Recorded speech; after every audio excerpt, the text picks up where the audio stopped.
వసుదేవసుతం దేవం కంసచాణూరమర్దనం దేవకీ పరమానందం కృష్ణం వందే జగద్గురుం. ఉద్ధవగీతలోకి తిరిగి పునఃప్రవేశం. ఇంతకుముందు జరిగినప్పుడు ఉద్ధవుడు తన యొక్క విపత్కరమైనటువంటి పరిస్థితిని విన్నవిస్తూ, నీ సేవకుడైనటువంటి నేను ఒక చీకటి నూతిలో పడిపోయాను, కాలరూపమైన కాలనాడు నాకు కాటు వేసింది, తర్వాత విషయ తృష్ణ అంటే విషయాల పట్ల ఆసక్తి కలిగినటువంటి ఆ విషయం నాకు తలకెక్కింది, భక్తి జ్ఞాన స్పృహలు నేను మర్చిపోయాను, ఈ పరిస్థితిలో నన్ను ఉద్ధరించగలిగిన వాడు నీవే కాబట్టి మార్గాంతరం నాకు చెప్పు అని ఆయన అడిగినప్పుడు కృష్ణ పరమాత్మ తాను స్వయంగా చెప్పినట్టుగా కాకుండా భారత యుద్ధ సమయంలో భీష్మాచార్యుడు అంపశయ్య మీద ఉన్నప్పుడు ఆయన దగ్గర నీతి ధర్మములు తెలుసుకోవడానికి ధర్మరాజును ప్రోత్సహించి ఆయన ద్వారా వింటున్నట్టుగాను ధర్మరాజుకి భీష్మాచార్యుడు చెప్పినట్టుగాను చెబుతూ ఈ జ్ఞానబోధ చేయడం జరుగుతోంది. మనం దానిలో ఉన్నాం, కొంతవరకు వచ్చాము. ఇవాళ దాన్ని కొనసాగించే ప్రయత్నం చేద్దాం. ఏమిటంటే అప్పుడు చెప్పింది ఏమిటంటే ఆయన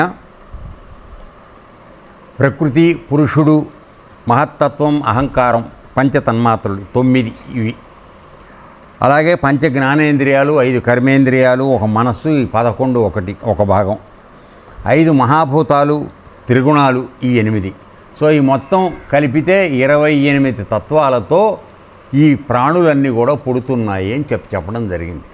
అయితే ఈ 8 తత్వాలతో ఉన్నటువంటి ప్రాణులకి భిన్నంగా విడిగా ఏ మార్పు లేకుండా ఉన్నటువంటి ఒకే ఒక తత్వం ఏదైతే ఉందో అది పరమాత్మ స్వరూపం అని ఎవడైతే తెలుసుకుంటున్నాడో వాడు జ్ఞానం పొందినట్టుగా అనుకోవాల్సి వస్తుందని చెప్పాడు. అయిన తరువాత ఈ ఒకే తత్వాలన్నింటిలో పరమాత్మ తత్వం వ్యాపించి ఉందని తెలుసుకున్నవాడు జ్ఞానం పొందినట్టుగా చెప్పబడుతోంది. తర్వాత జ్ఞాన విషయంలో చాలా నిశితమైనటువంటి బుద్ధితో పరిశీలించాలి.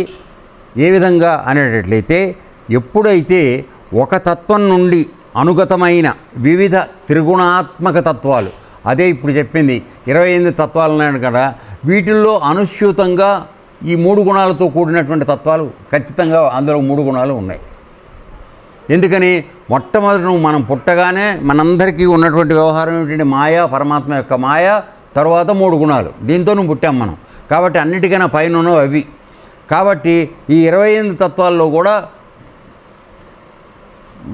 ప్రథమ స్థానంలో 3 గుణాలు ఉన్నాయి. సో ఒక్కొక్క తత్వంలోనూ అనుగతమైనటువంటి 3 త్రిగుణాత్మక తత్వాలను మొదట గమనించి ఆ తరువాత అది కాదని పరమకారణభూతుడైన బ్రహ్మను దర్శింపగలడో అప్పుడు అతనికి నిశ్చయమైన అపరోక్ష జ్ఞానం కలిగినట్టుగా పరిగణించవలసి వస్తుందన్నట. అపరోక్ష జ్ఞానం అంటే విజ్ఞానం, ఎవరి ప్రమేయం లేదు, నీకు నువ్వు తెలుసుకుంటున్నావు కాబట్టి అది విజ్ఞానం అనబడుతోంది. ఆ విధంగా అవుతుందని చెప్తూ ఈ విజ్ఞాన ప్రాప్తికి ఉపాయం ఏమిటంటే శరీరం మొదలైన త్రిగుణాత్మక అవయవ పదార్థాల ఉత్పత్తి స్థితి లయాలు ఆలోచించాలి అని చెప్పాడు. అక్కడ దాకా వచ్చాం మనం. సో దీని మీద కొద్దిగా వివరణ కావాలని అనుకున్నాం మనం. అది ఇప్పుడు కొనసాగించడానికి ప్రయత్నం చేద్దాం. ఏ విధంగా అనేటట్లయితే మొట్టమొదట ఈ 28 తత్వాలకి జ్ఞానం గురించి మాట్లాడాడు కదా, 28 తత్వాలలోనూ అనుచ్యుతంగా మూల కారణంగా ఉన్నటువంటి పరమాత్మ ఎవడైతే ఉన్నాడో ఆయన భిన్నంగా ఉన్నాడు తెలుసుకోవడం జ్ఞానము అన్నాడు.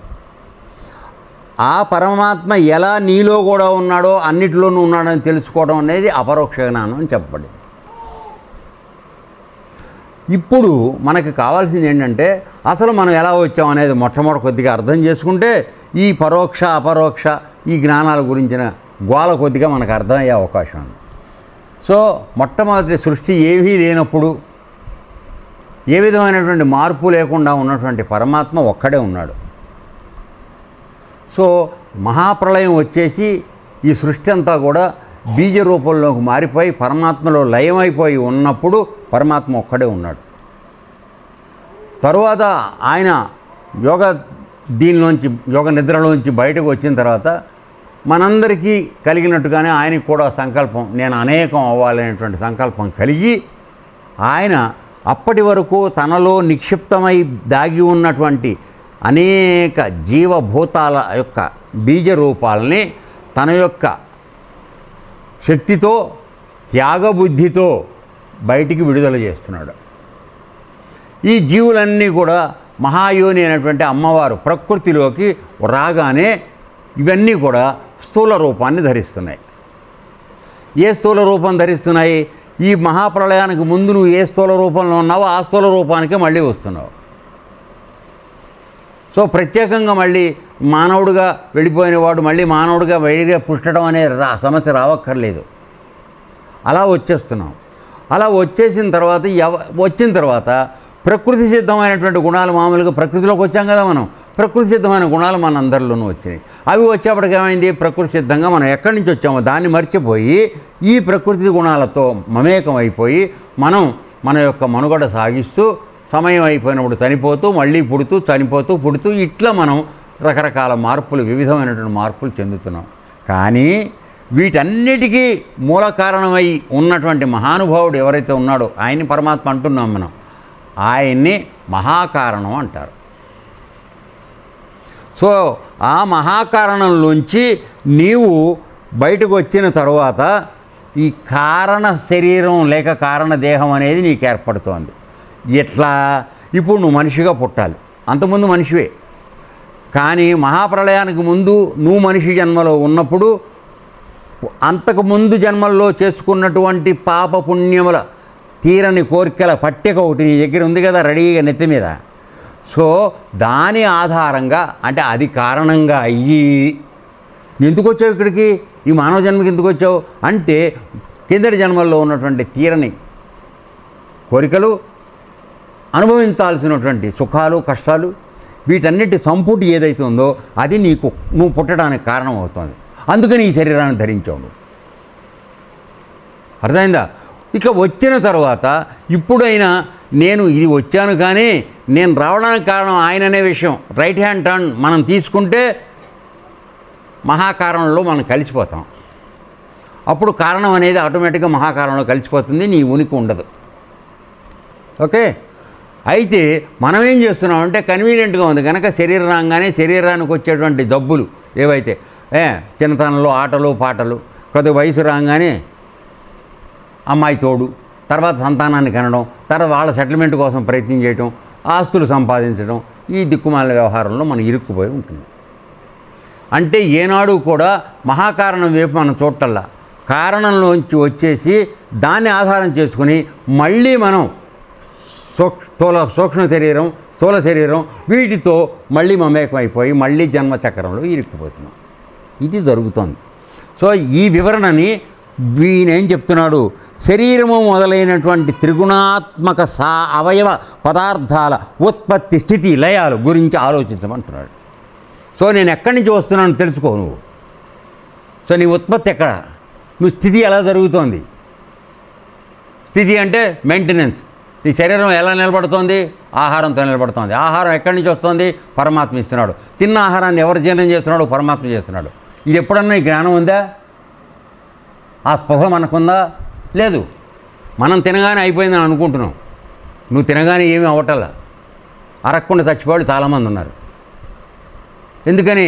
ఆ అరిగించే శక్తి పరమాత్మ స్వరూపం ఏదైతుందో అది పనిచేయట్లే, అవుట్ నువ్వు. సో మన యొక్క ప్రతి ఉనికిలో, ప్రతి చర్యలో, ప్రతి క్షణంలో పరమాత్మ యొక్క ప్రమేయం లేకుండా మనం జీవించడం లేదు. ఈ జ్ఞానం ఎవడైతే పొందుతున్నాడో వాడు మూల కారణాన్ని తెలుసుకుంటున్నాడు, అనగా పరమాత్మని తెలుసుకుంటున్నాడు. ఇక ఇప్పుడు మనం దాన్ని శరీరానికి అన్వయించుకుంటూ మాట్లాడము. మరి మనం స్థితికి వచ్చేసాం కదా, దానిలోంచి బయటకు వచ్చి ఒక కారణ శరీరం తీసుకున్నాం. సో ఆ కారణ శరీరం ద్వారా మనం ఈ శరీరాన్ని నిర్మాణం చేసుకున్నాం. దేనికి? కారణం శరీరం రావడానికి మూల కారణమైనటువంటి కారణాలు ఏవి?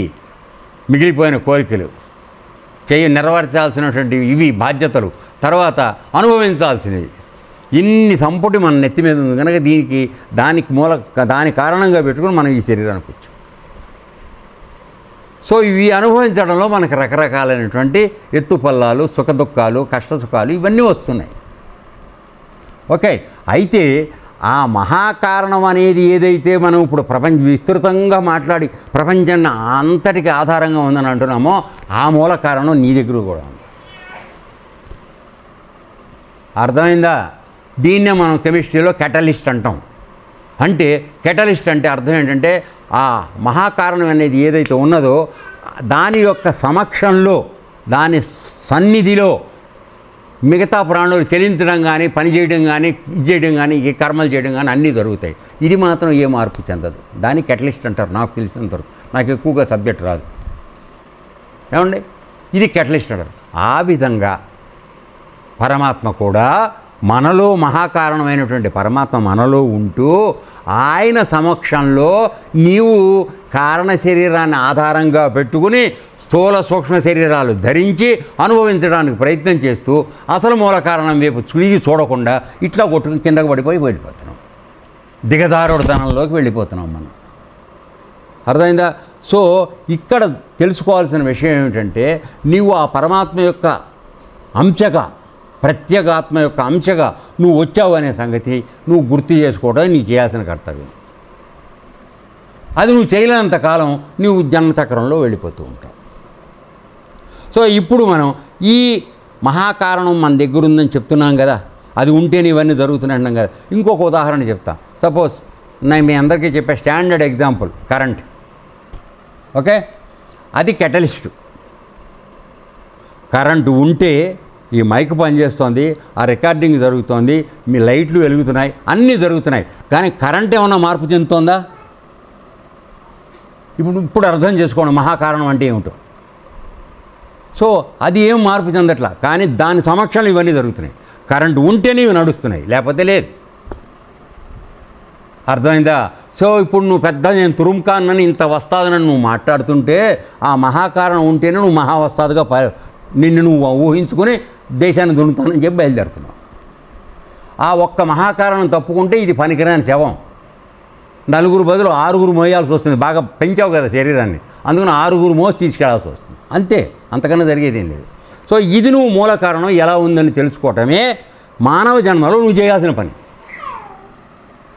అర్థమైందన్నా?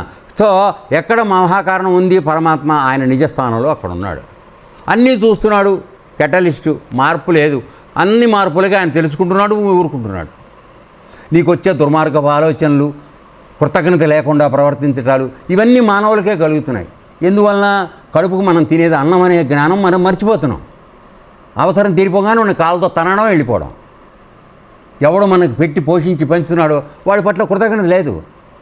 సో అంత ద్రోహబుద్ధితో మనం మారిపోతున్నాం. నీకు ఎందుకు చెప్తున్నా అంటే అన్నిటికీ మన బతుకుకి కారణమైన పరమాత్మ ఎవరైతే ఉన్నాడో ఆయన్ని మనం మర్చిపోయి ప్రవర్తిస్తున్నాం. ఇది చాలా తప్పు జరుగుతోంది. సో దీనికి ఒక యోగ మార్గం చెప్పారు మనకి. నువ్వు ఎలా తెలుసుకోవాలి మహాకారణంలో ఉన్న కారణభూతుడి నువ్వు మహాకారణాన్ని ఎలా తెలుసుకుని దానిలో ఐక్యం అవ్వాలి అని చెప్పి నువ్వు కూడా కెటలిస్ట్గా మారిపోవాలి. అప్పుడు నీకు చావు పుట్టుక లేదు, మార్పు లేదు. అర్థమైందా? సో ఈ విధంగా చేయడానికి వచ్చేప్పటికీ ఇక్కడ నీకు శరీరంలో వెనకాల వైపు ఉన్నటువంటి ఆధార స్థానంలో ఉన్న నీ మూల ప్రకృతి అక్కడ ఉంది. అంటే పంచమహాభూతాలు ప్లస్ నీ మనస్సు, చిత్తం, అహం, ఈ 3 కలిపితే 8. ఇక్కడ చెప్పాడు కదా,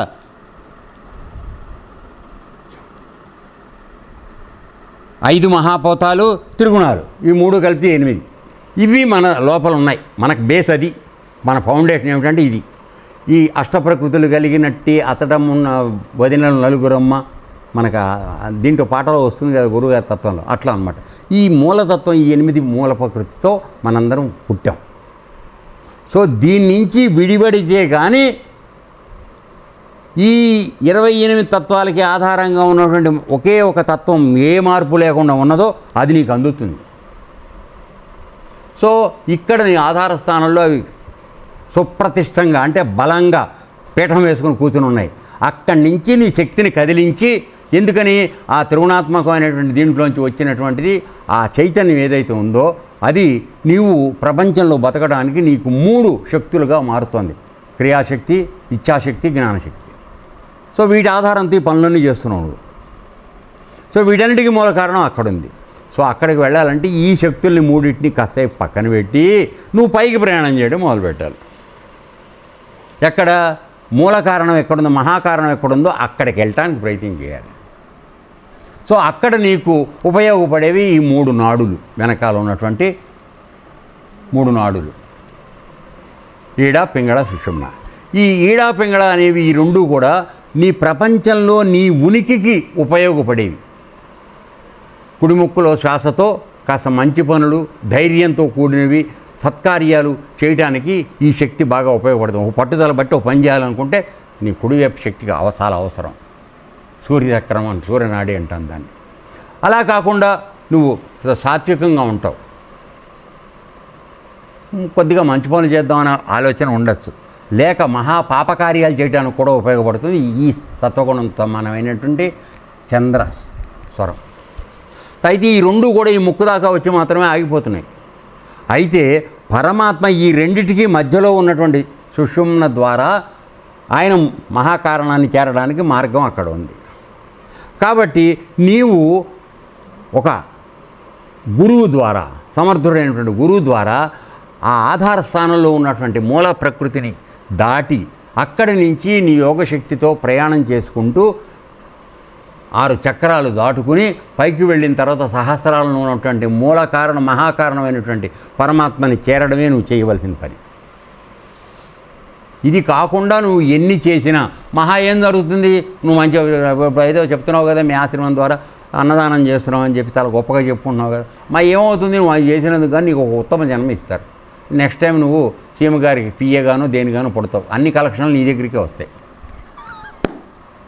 అంటే ఊరికే ఉదాహరణకు చెప్తున్నా, అర్థమైందా? ఎందుకని నీకు అవకాశం ఇస్తే ఇవ్వబడుతుంది నువ్వు చేసిన కష్టానికి. అది మళ్ళీ నువ్వు సద్వినియోగం చేస్తావు, దుర్వినియోగం చేస్తావు, నీ చిత్తం అది. అర్థమైందా? సో నీకు ఒక ఉత్తమ జన్మ ప్రాప్తి లభిస్తుంది తప్ప మహాకారణం దగ్గరికి వెళ్ళిపోయి నువ్వు లయమైపోయే అవకాశం మాత్రం రాదు. కేవలం నీవు కుండలిని ఉద్దీపింపజేసుకుని పైకి ప్రయాణం చేసి అక్కడ వెళ్ళిన తర్వాత దానిలో లయమైపోతే తప్ప ఇంతకన్నా మార్గం రాదు. అర్థమైందా? ఓకే. కాబట్టి ఇప్పుడు ఏం చెప్తున్నాడండి, ఇక మన కంటిన్యూషన్, ఈ పాతదానికి లింకు చెప్పాను మీకు. ఇప్పుడు ఆయన చెప్తున్నాడు వినండి.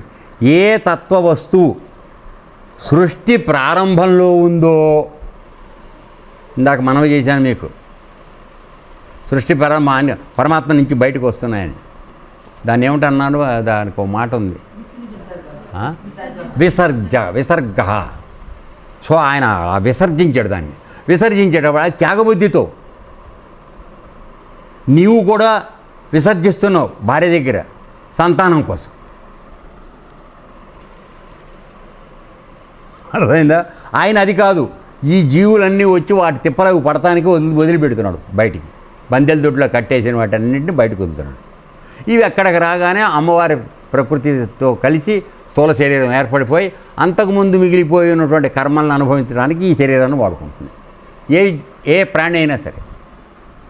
సో ఏ తత్వవస్తువు సృష్టి ప్రారంభంలో ఉన్నదో, మధ్యలో ఉన్నదో, అంతంలో ఉన్నదో అది కారణ రూపంలో స్థిమితంగా శాశ్వతంగా విరాజిల్లుతున్నది.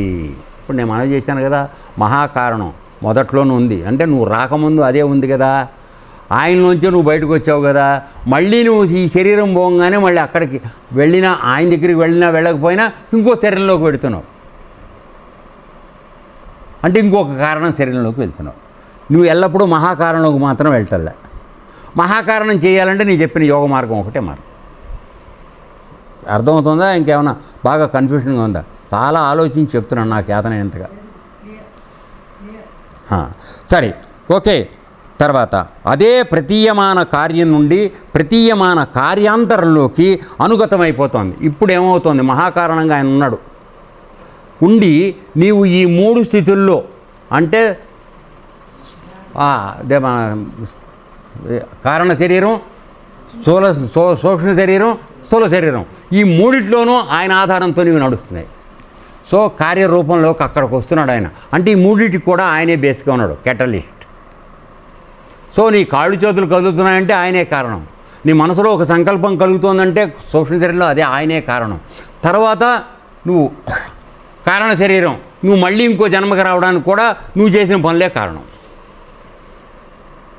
సో ఈ విధంగా శాశ్వతంగా విరాళిల్లుతోంది. అదే ప్రతీయమాన కార్యం నుండి ప్రతీయమాన కార్యాంతరంలోకి అనుగతమైపోతుంది. ఈ చరాచర ప్రాపంచ కార్యాలకన్నిటికీ సాక్షీభూతంగా పరమాత్మ మళ్ళీ ఎలా ఉన్నాడని చెప్తున్నాం మీకు, కేవలం సాక్షీభూతంగా ఉన్నాడు. అధిష్టానంగా అడవడం మన అడిగాడు పొద్దున, అధిష్టాన దేవత ఎవడండి అని. అర్థమైందా? అన్నిటికీ అధిష్టానం ఆయనే. నీకు అది చూపిస్తే నువ్వు కింద ఇంకెవరో దేవతను కనుక్తుంటానండి. అంటే బుద్ధి మందకి పైకి వెళ్ళటల్లా, కిందే ఉంది అది. ఓకే, అధిష్టానంగా శేషభూతంగా, ఎంత గొప్ప మాట వేశాడు. శేషభూతం అంటే ఏమిటి? ఇన్ని భూతాలకి శేషం అది. నీలో ఇంత చిన్నది ఉంది పరమాత్మ స్వరూపం, అది శేషభూతం. ఈ భూతానికి అది శేషంగా ఉన్నది, అది లేకపోతే ఈ భూతం లేదు. శేషభూతంగా ఉన్నదే సచ్చిదానంద శాశ్వత పరమార్థ వస్తువు అని విశ్వసించు. సో నువ్వు భగవంతుని తెలుసుకోవాలంటే ఇది మార్గం, ఆయన్ని పొందాలంటే చెప్పిన యోగ మార్గం. ఇవి రెండు క్లియర్గా ఉండండి. అర్థమైందా?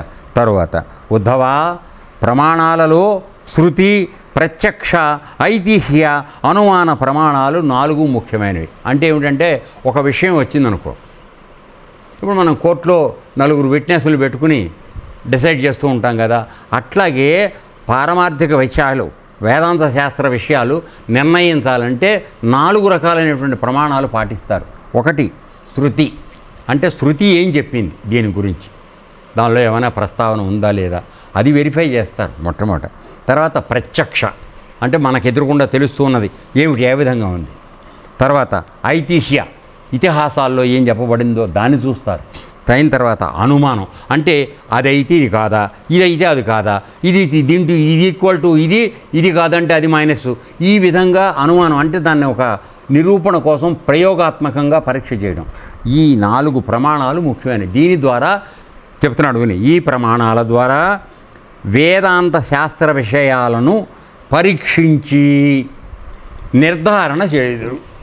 ఇది నిజంగా ఫలాంది అవునా కాదా అని నిర్ణయించాలంటే 4 రకాలైనటువంటి పారామీటర్స్ అంటాం మన ఇంగ్లీష్లో. 4 రకాలైనటువంటి పరీక్షలు పెట్టి దాన్ని నిర్ణయం చేస్తాం. ఇది శాస్త్ర ప్రమాణమా, శాస్త్ర విహితమా, శాస్త్ర విరుద్ధమా అనేది తేలాలంటే ఈ 4 రకాలుగా చేయాలి. ఓకే, చేసిన తర్వాత వీటితో నిగ్గు తేల్చగా ఈ 4 ప్రమాణాలు అనుసరించి మనం ఒక్కొక్క వస్తువు గురించి, మన 28 వస్తువు తత్వం ఉన్నాయి, తత్వగుణాలు ఉన్నాం కదా, ఒక్కొక్క తత్వం గురించి కనుక నువ్వు విడగొట్టి ఈ 4 ప్రమాణాలతో చేసి పరీక్ష చేస్తే వీటితో నిగ్గు తేల్చగా దృశ్య ప్రపంచము, అంటే నీ కంటికి కనపడుతున్న ప్రపంచం అంతా కూడా అది అస్థిరము, స్థిరమైంది కాదని తెలుస్తోంది. తర్వాత నాశనశీలము, అది నశించిపోయేదని తెలుస్తోంది. తర్వాత వికారమైనది, అనగా మార్పులకి లోనయ్యేది. నీకేం అర్థం కావట్లా, బోరు కొడుతోంది కదా, పోన్లే పర్వాలేదు, నో ప్రాబ్లం. సో ఇప్పుడు నువ్వు విన్నానా, నువ్వు ప్రపంచంలో చూస్తున్నవన్నీ కూడా ఎప్పుడు ఉంటున్నాయా? అసలు చూడటానికి నువ్వే లేవు కదే. 30 సంవత్సరాల క్రితం నువ్వు ఉన్నావా? లేదు కదా. ఇంకో 60 సంవత్సరాల తర్వాత ఉంటావా? ఈ మధ్యకాలంలో ఉన్నావు కనుక ఓ తైతక్కలాడుతున్నావు. తర్వాత ఏమైంది? కాబట్టి మన ఉనికే అనుమానం. ఇంకా మనం వెళ్ళిపోయి ఇంకోటి దాన్ని నువ్వు సరిదిందా కాదని ఏం ఆలోచిస్తావు? కాబట్టి నీకు మూల ఆధారంగా ఉన్నటువంటి ఆ మహాకారణం ఏదందో దాన్ని తెలుసుకో, అప్పుడు నీకు అన్నీ అర్థమవుతాయి. సో మన యొక్క పరిమితత్వం ఏమిటనేది అర్థమవుతుంది, అపరిమితత్వం ఆయనది తెలుసుకుంటే. అర్థమైందనా? సో వికారమైనది, తర్వాత సత్యసిద్ధమైనది కాదని నీకు తెలుస్తుంది. అంటే సత్యము అంటే ఎల్లప్పుడూ ఉండేది, మనందరం ఉండేది అసత్యం. ఎందుకని వాళ్ళు ఉంటాం రేపు ఉండం. మన పుట్టుక అసత్యం, మనం బతికేది అసత్యం, మనం జీవించేది అసత్యం. అసత్యంలోగా మనం బతికేది. ఏ రోజైనా నిజం చెప్తాం మన నోటితో? మన బతుకంతా బదలాలతో నడిపోతాం. సో ఇది కాదని తేలింది ఈ 4 రకాలుగా పరీక్ష చేస్తే. కనుక వివేకవంతుడు, మనకు కూడా వివేకం ఉంది, కానీ అది విపరీత జ్ఞానంతో కూడినటువంటి వివేకం. వక్రంగా ఎలా అన్వయించాలని దానికి ఉపయోగపడుతుంది మన తెలివితేటలు. భగవంతుడు మనకేం తెలివితేటలు ఇవ్వకుండా పోలా, మనం వాడుకోవటం పద్ధతి మారిపోయింది, అంతే తేడా. సో నిజమైన వివేకవంతుడు ఈ వివిధ కల్పనాయుతమైనది అంటే రకరకాలుగా కల్పించబడింది ఇది, అంతే కదరా నాన్న. అక్కడ లేవు, ఇవాళ నిన్నటికి లేదు, ఇవాళ వచ్చింది. అది చెట్టు వేసావు, నేను విత్తి వేసావు, వరికంకి వచ్చింది, 3 నెలల కల్లా నీకు తయారైంది. దాని నుంచి బియ్యం తీసుకుంటున్నావు, తింటున్నావు, మళ్ళీ కోసేస్తున్నావు దాన్ని. సో కల్పనాయుతమైనదని, శబ్దమాత్రమైనదని, అంటే మనం అందరం పుట్టడానికి కారణం శబ్దం, ఓంకారం. ఓంకారం లేని మనకు పుట్టే అవకాశం లేదు. పరమాత్మ యొక్క ప్రకటిత మొట్టమొదటి నాదం ఏదైతే ఉందో అది ఓంకారం. అందుకోసమే ఇన్ని వేదాలు చదివినా చదవకపోయినా, మనకు నోరు తిరిగినా తిరగకపోయినా, ఓంకారం ఒక్కటి శ్రద్ధగా భక్తితో చేస్తే ఆ వేదాలు చదివిన ఫలితం వస్తుందని చెప్పబడింది మనకి. ఎందుకంటే మనకి ఎక్కడికనే కదరా 35 మార్కులు ప్యాసు, 30 వచ్చిన వాళ్ళు కూడా ప్యాస్ చేస్తాం, 25 వచ్చిన వాళ్ళు కూడా ప్రమోట్ చేస్తాం, 14 వచ్చిన వాళ్ళు కూడా ప్రమోట్ చేస్తాం. ఎక్కడికక్కడ కన్సెషన్. ఏ చదువు చదవకుండానే మనకి డిగ్రీలు వచ్చేయాలి. అవి పెట్టుకుని దేశాన్ని చంపాలి, ప్రపంచాన్ని. ఓకే, తర్వాత శబ్దమాత్రమైనది అయినా ఈ ప్రపంచం ఎడల విరక్తి భావం కలిగి ఉండాలి. అంటే నీకు నిజం తెలిసిన తర్వాత విరక్తి కాకుండా అనురక్తి ఎట్లా వస్తుంది? ఈ కనపడేవన్నీ అబద్ధం, ఇవి రకరకాలైన కల్పనలతో ఏర్పాటైంది, అర్థమైందా? కాబట్టి దీని పట్ల ఎప్పటికీ తీరనంతగా వ్యామోహాన్ని పెట్టుకోవడం తప్పనే జ్ఞానం నీకు రావాలి, అది చెప్పేది. అర్థమైందా? నువ్వు యుక్త వయసులోకి వచ్చాక పెళ్ళాం అవసరం వచ్చింది, పెళ్ళాంగి మొగుడు అవసరం వచ్చింది. అంతకుముందు ఇద్దరు షెడ్డి లేకుండా తిరగలేదా? ఆలోచించండి ఒకసారి. మధ్యలో రాగానే ఇవన్నీ వచ్చింది, ఓ పెద్ద మాయ. తర్వాత మళ్ళీ ముసలితనం అయిపోయాడికి గుడ్డ ఉన్నది తెలియదు, ఊడిపోయింది తెలియదు. వస్తుందా లేదా? నువ్వు బతికొండగానే అన్నీ జరుగుతున్నాయి ఇక్కడ. ఎందుకు వచ్చింది? దేనికోసం కొట్లాడిపోతున్నారు ఇప్పుడు?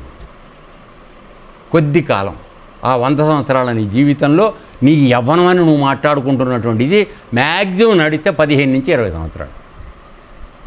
ఆ తర్వాత సొప్పకట్టలాగా పడుకోవటం, అంతకన్నా నువ్వు చేసేది ఏం లేదు, సొప్పకట్ట.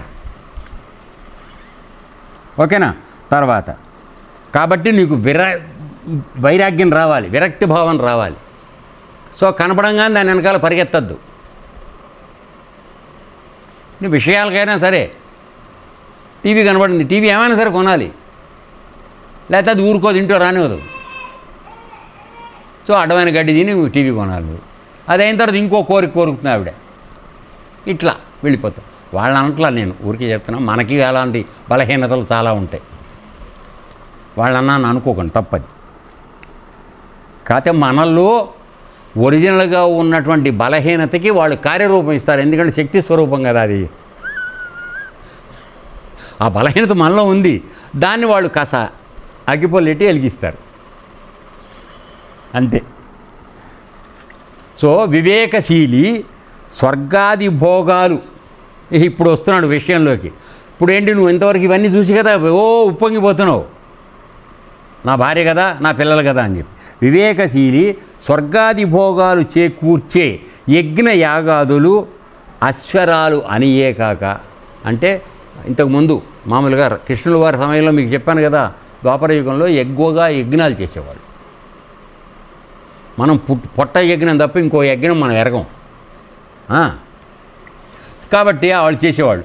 అవి చేస్తే అవి కూడా అశ్వరములు, అనగా ఎప్పటికీ ఉండేవి కావు, చాలా టెంపరరీవి అనేది తెలుసుకున్న వివేకశీలి. అంటే వివేకాన్ని శీలించినవాడు, అనగా తెలుసుకున్నవాడు. ఈ స్వర్గాది భోగాలన్నీ కూడా అశ్వరములనియు యజ్ఞయాగాదుల ద్వారా కలిగినటువంటి అస్థిరాలు అనియే కాక బ్రహ్మలోక సుఖాలు కూడా అస్థిరాలుగా భావించి కొంతమంది బ్రహ్మలోకం వెళ్ళడానికి కూడా యజ్ఞాలు చేస్తారు, పెద్ద పెద్ద యజ్ఞాలు బాగా అక్కడ కూడా పెడతారు. కానీ అసలు తెలుసుకోవాల్సిన రహస్యం మన భగవద్గీతలో చెప్పింది ఏమిటి? బ్రహ్మగారికి కూడా ఆయుర్దాయం ఉంది. ఆయన పర్మనెంట్ కాదు, పరమాత్మలాగా ఆయన పర్మనెంట్ కాదు. కాకపోతే 25 లక్షల సంవత్సరాలు, 40 లక్షల సంవత్సరాలు, కోట్ల సంవత్సరాలు అది ఏదో ఆయుర్దాయం ఉంది, మనకు తెలియంది. అర్థమైందా? కాబట్టి ఒక సమయంలో ఆయన కూడా మారిపోతున్నాడు. సో ఇప్పుడు నువ్వు బ్రహ్మలోక ప్రాప్తి కోసం నువ్వు ప్రయత్నం చేస్తే బ్రహ్మగారికే దిక్కులేదు. నువ్వు అక్కడికి వెళ్ళి నువ్వెన్నాళ్ళు ఉంటావురా? మామూలు స్వర్గంలో 100 సంవత్సరాలు ఉన్నావు అనుకో, భూమి మీద నుంచి లెక్కేస్తే. అక్కడికి దానికి వెళ్ళి బ్రహ్మలోకానికి పెడితే 1000 సంవత్సరాలు ఉండేవి. కానీ నువ్వు మళ్ళీ తిరిగి కింద భూమి మీదకి మాత్రం రావాల్సింది, అది మర్చిపోకండి. కాబట్టి ఈ భూమి మీద ఉన్నప్పుడు తగు జాగ్రత్తతో నువ్వు మహాకారణాన్ని తెలుసుకోవడానికి చేయవలసిన ప్రయత్నం చేయడమే నీవు సరైన పద్ధతి అనుసరించినట్టు. మిగతా ఏ పద్ధతి అనుసరించినా మళ్ళీ మనం కింద పట్టం, ఎలుకలాడుకోవటం అంతే జరుగుతుంది. ఇది తెలుసుకున్నవాడు వివేకశీలి అంటున్నాడు. అస్థిరాలుగా భావించి దాని ద్వారా పొందేటువంటి అదృష్ట ఫలాలు కూడా ఇప్పుడేమిటి, నేను చాలా యజ్ఞం చేశానంటే లేకపోతే దాన ధర్మాలు అన్నీ చేశానంటే అందుకే నేను కోటీశ్వరుడే అని చెప్తూ ఉంటాడు ఒక్కొక్క ఆయన. సో అది ఒక అదృష్ట ఫలమే కదా వాడికి. సో అటువంటి కలిగించినటువంటి అదృష్ట ఫలాలు కూడా ప్రత్యక్ష ప్రపంచ సుఖాల వంటివని తలంచవలను. అంటే అక్కడ స్వర్గానికి వెళ్ళడం ఇవన్నీ ఉన్నాయి కదా బ్రహ్మలోకానికి, అవన్నీ కూడా ఎట్లాంటివంటే ఇప్పుడు నువ్వు ప్రపంచంలో అనుభవిస్తున్నటువంటి ప్రత్యక్ష సుఖాలు ఉన్నాయి కదా, బాగా మందు కొడుతున్నావురా ఇంత సీసా, ఏమైంది అది మ్యాక్సిమం తెల్లారి తర్వాత మరో రోజంతా హ్యాంగ్ ఓవరు, అన్నీ రెండుగా కనపడటం ఏంటి, ఒంటి మీద కొట్టుందో లేకుండా తెలిసి పడిపోయి ఉండడం. ఇది తప్పితే ఏమిటి జరుగుతోంది? మందు కొడితే సరే మాంసం తింటాం, అది 3 రోజులు కుప్ప కడుపులోనే ఉంటుంది, తర్వాత దానివల్ల వచ్చే ప్రాబ్లమ్స్ దానివల్ల వస్తాయి. సో ఈ ప్రపంచ సుఖాలు మనం ఇవి అనుకునే కదా మనం చేసేది కాదా చెప్పండి? మందుకి మాంసానికి మగువు తప్ప దేనికి నీకు ప్రపంచంలో ఏ సుఖం కావాలరా నాన్న? దానికోసం చేస్తే ఫలితాలు ఇమీడియట్గా ఉన్నాయి. అర్థమైందా? సో ఇవి ఎంత నికృష్టమైనవో అవి కూడా అంతే నికృష్టమైన తెలుసుకున్నవాడు వివేకశీలి అని చెప్తున్నాడు.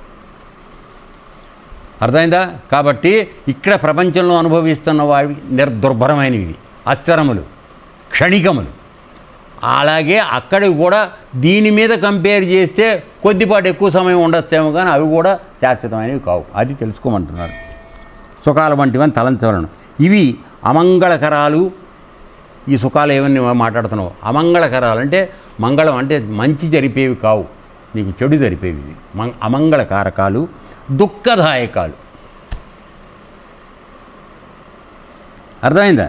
దుఃఖదాయకాలు అంటే నీకు దుఃఖాన్ని కలిగించేవి అంతే, ఏ అనుమానం లేదు. చూసుకోండి మీరు ఎవరెవరు సంసారంలో ఉండి అందరూ ఎంత సుఖంగా ఆనందంగా ఉన్నారో మీరే తెలుసుకోండి. రోజు ఏడిపే, మొగుడు ఏడిపే, పెళ్ళాం ఏడిపే, పిల్లలు ఏడిపే, తల్లి ఏడిపే. ఏడుపు లేకుండా ఎవరున్నారు చెప్పండి? నాకు అబద్ధం చెప్పద్దు. మరి దేనికి దాని వెనకాల పరిగెడుతున్నారా? అది ఓకే. దుఃఖదాయకాలు, అశాశ్వతాలు. చెప్పా కదా, నీ 100 సంవత్సరాల వయసులో నువ్వు సోకాళ్ళు ఊగిపోయే యవ్వనం 15 నుంచి 20 సంవత్సరాలు అంతే అని ఎరుగవలెను. ఇక్కడికి జ్ఞాన మార్గం ఏమిటి అంటే, నేను గోతులో పడిపోయాను నన్ను పైకి తీయి స్వామి అని అడిగాడు కదా, ఇవి ఏం చేయాలో చెప్పాడు, ఏ విధంగా నువ్వు తెలుసుకోవాలో. అంటే దీనిలో మనందరికీ స్థూలంగా సూక్ష్మంగా మనం ఆలోచిస్తే, నీవు ఈ మానవ జన్మకు వచ్చిన తర్వాత నీ మొదలెక్కడో వేరే ఉంది. మనం ఈ జన్మకి రావడానికి మూలక మహాకారణంగా ఉన్న పరమాత్మ మనలోనే ఉన్నాడు, సాక్షిభూతుడుగా ఉన్నాడు. కాబట్టి ఆయన ఎదురుకుండా చూస్తూ ఉండగా తప్పుడు పనులు చేయడం మంచిది కాదు అని జ్ఞానం కలిగి ఉండండి. మనం ఏంటంటే ఎవడో కనపడితే ఎత్తి లోపలేసుకోవటం, చూసేవాడు లోపలేసి చూస్తూనే ఉన్నాడు, వాడు లోపలే కూర్చున్నాడు, అన్నీ లెక్కేస్తున్నాడు. దానికి 3 రెట్లు నువ్వు అనుభవించాల్సి వస్తుంది. అర్థమైందా? దొంగతనం చేయగానే సరికాదు, అబద్ధం ఆడగానే సరికాదు. అన్నం పెట్టిన చేతిని నరుకుతాననేవాడు వాడు ఏనాడు బాగుపడ్డాడు, నాశనం అయిపోతాడు, అంతే. మనం ఏం చెప్పలేము. ఎందుకంటే ఒక ప్రతి ప్రాణిలోనూ కృతజ్ఞతా భావం అనేది ఉండాలి. పొందిన సహాయానికి దీనికి ఆ ఇచ్చిన వాడు దాత పట్ల. కుక్కకు ఒక్క రోజు నువ్వు బిస్కెట్ వేస్తారు 3 రోజులు తోకపోతుందిరా. షడ్రసోపేతంగా తిని వెళ్ళిన తర్వాత ఎవరికి కృతజ్ఞత లేకుండా ఉన్నారు మానవులు. ఇది అన్యాయమా కాదా చెప్పండి. నేను విమర్శించట్లా, ఆత్మవిమర్శ చేస్తున్నా.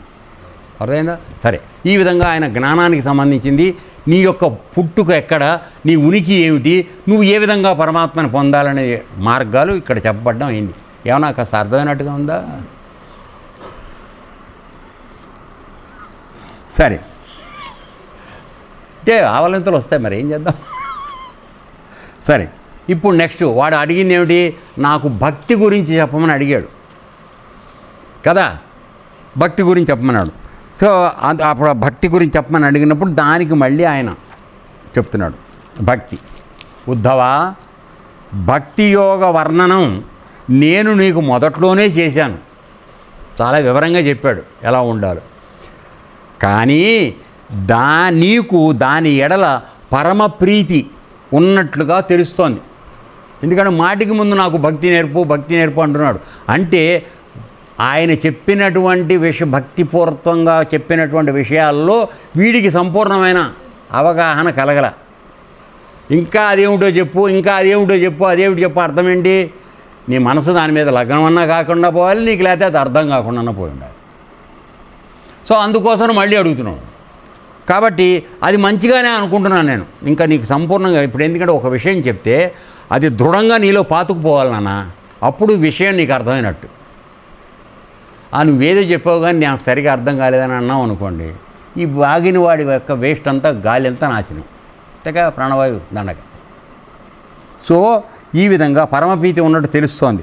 కనుక నీకు మరల భక్తి ప్రాప్తికి శ్రేష్టమైన సాధనలు చెబుతాను, ఆలకించి ఆచరించు.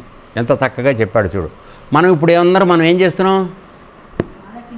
కేవలం ఆలకిస్తున్నాం, అది కూడా ఆవలించుకుంటూ. అర్థమైందా? ఆవలింతలు లేకుండా ఎవరు కూర్చోట్లా. చూడండి, కొంతమంది కళ్ళు కొట్టుకుంటున్నాయి, అంటుకుంటున్నాయి కళ్ళు. దాన్ని ఏమంటున్నాడు? ఆలకించి ఆచరించమంటున్నాడు. కాబట్టి ఏ పనైనా వినేసి వదిలేస్తే లాభం లేదు. చంద్రయ్య నీకే చెప్తుంది, విని వెళ్ళిపోతే కుదరదు, దాన్ని అమల్లో పెట్టాలి.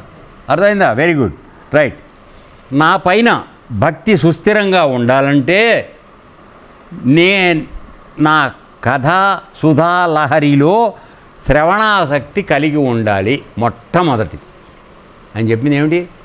నా కథా సుధాలహరిలో శ్రవణ ఆసక్తి కలిగి ఉండాలి.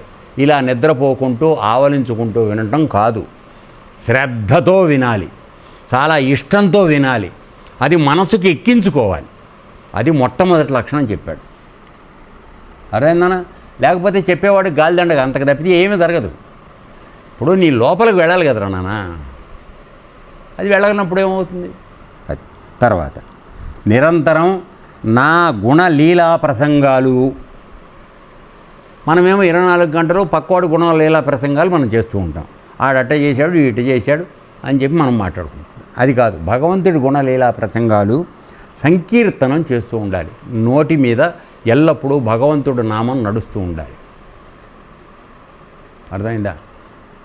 మనసులో జరుగుతూ ఉండాలి. అది మీ అందరికి ఉపదేశం ఇచ్చేప్పుడు కూడా చెప్పాం. పంచాక్షరి ఇస్తున్నాము, పంచాక్షరి ఎప్పుడు ఎల్లప్పుడూ లోపల నడుస్తూ ఉండాలి. ఏమో మీకు తెలీదు, నాకు తెలియదు. రైట్. తర్వాత నా నామస్మరణం అతి ముఖ్యం చెప్పాను కదా. అందుకే ఆయన చెప్పింది, భావములోన బాహ్యమనందున గోవింద గోవింద అని పలకవే మనస. అది తర్వాత నన్ను పూజిస్తూ ఉండాలి, స్తుతిస్తూ ఉండాలి. దీనితో నీ భక్తి పండుతుంది. అంటే మనందరిదినేమో కచ్చకాయలాగా ఉంది మన భక్తి కదా అక్క. కచ్చకాయ కొరకడానికి పనికి కాదు, తినకడానికి కుదరదు. ఇది కాదు, అది పండాలి మంచిగా. అవ్వాలంటే ఇన్ని లక్షణాలు కావాలి. ఓకే, ఇక్కడ ఆపేద్దానా? రైట్. ఏత సర్వం శ్రీకృష్ణార్పణమస్తు. లోకా సమస్తా సుఖినో భవంతు. ఓం తత్సత్.